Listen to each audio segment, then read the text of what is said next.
Holly Castle, and I'm going to be doing my postpartum assessment.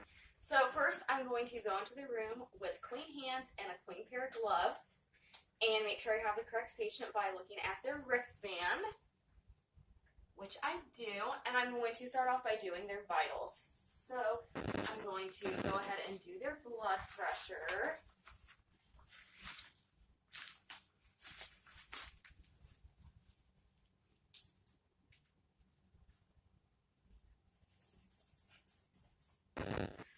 And then I'm going to listen to their lungs and their heart. And take their temperature, get their respirations, and get their pulse. And then I'm also going to ask them what their pain level is.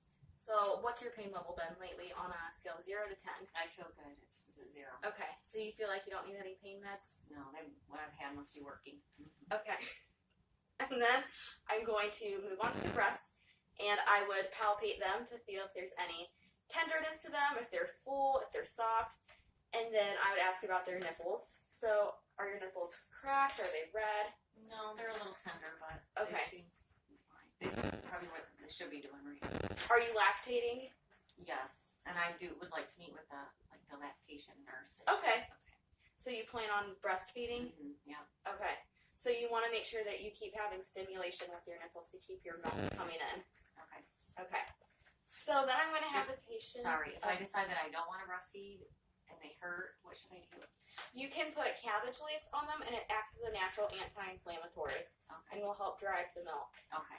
Okay, so then I'm going to have her lie flat.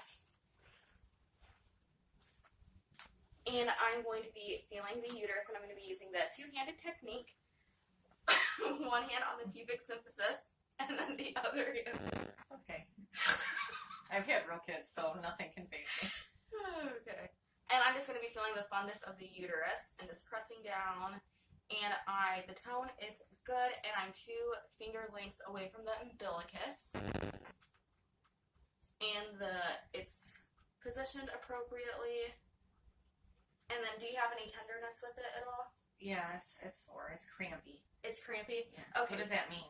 That's normal. That's just your body getting back to everything and helping your uterus shrink to where it was before. Okay. So then I'm going to listen to her bowels in all 4 quadrants.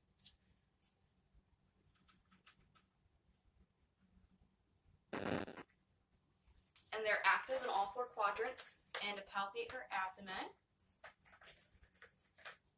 Did you have any tenderness with that? No. Okay.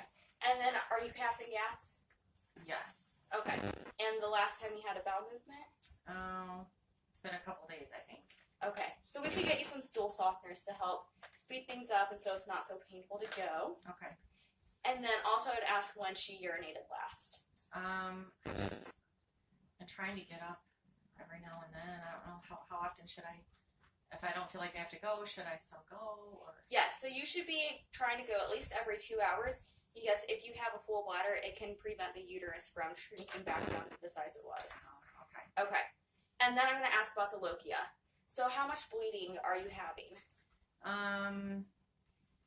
I've saturated a pad, but it's been a couple hours, so I don't know if I should change my pad every time I go to the bathroom or every certain amount of time. What's the best thing to do?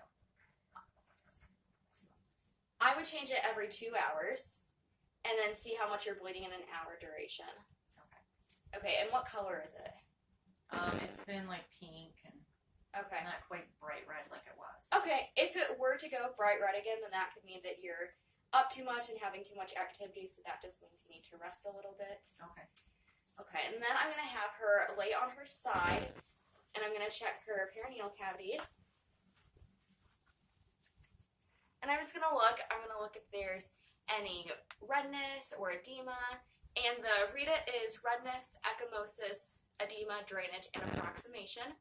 So I'm looking for that. I'm looking for hemorrhoids, and then if she had an episiotomy or anything, I'd be looking at that. And also I have her turned over. I'm going to be looking at the epidural site, making sure that it looks fine, nothing's infected, and nothing's swollen. So then I'm going to have her come back, and I'm going to assess for a DVT.